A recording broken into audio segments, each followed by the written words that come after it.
Hi, Shawna Karrasch here with an Ask Shawna answer for today. Today we have a question from Evelyn, and it says, "Hi Shawna, I'm now hooked on clicker training. Yay!" My question, what can I do with the 17.3 hand horse, a Percheron Friesian, that decides that when she doesn't want to lunge work, she just takes off and you're off with her doing water skiing. Because of her strength, it's impossible to stop her. Now she knows the trick and she does it and whenever she feels like it and when she doesn't feel like working. Would clicker training help solve the problem, and how would I do it? Yes, for sure it'll help solve the problem. What the best thing to do at this point in time, since she already knows the clicker training, so that's good, she knows what the clicker is, what I do is break it down to smaller steps. So you want to start at where she's going to succeed. So maybe it is just on a little lead rope, not even fully lunging, but in a place that's maybe kind of small, just having her go around a circle with you on a lead rope where it's a lot smaller, a lot shorter, a lot more contained, and she's going to be more apt to want to run and go. So I would do that at first, and clicking and reinforcing her for responding correctly. So let's say she's going and she looks a little tense, but when you see her kind of just soften a little bit and kind of look a little more willing and a little more relaxed and just going, click and reinforce at those times. You're doing two things here. One, you're building up her reinforcement history with relaxing on the lunge line. Two, you're just building up the reinforcement history with lunging, period. So instead of her looking at it, because at this point in time she looks at it and thinks, I don't really want to do this and I know how to get away with it, and I'm going to continue to get away with it. So, and that's a problem. So, and the more they rehearse something, it's been proven the more that it becomes part of their repertoire. So we want to stop her early.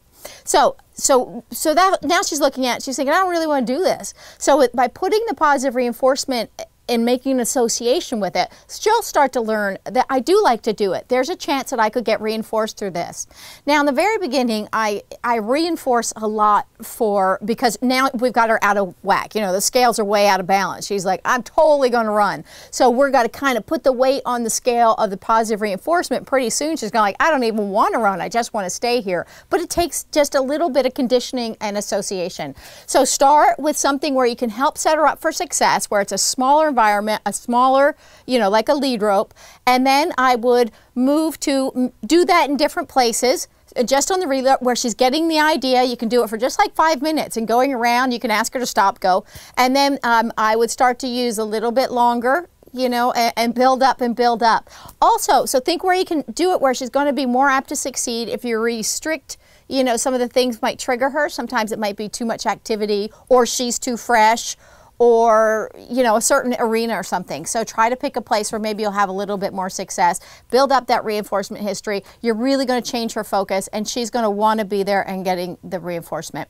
Now, at first I click and reinforce a lot through this process, but pretty soon you're going to, and you may use a verbal bridge signal too, may actually help you. In the very beginning, I'd use the clicker because it'll make her, it's sharper, and she'll think, oh, we're doing this thing, and she'll put the association with the clicker, you know, solving the puzzle thing together with the lunging. So it's really important in the beginning, but then I'd start to use a verbal bridge signal by pairing it just before the clicker. And I like to use something kind of abrupt, you know, so I use the word okay, but I don't go okay in conversational. I go okay. So it's kind of abrupt and sharp, and they can identify that out of a conversation.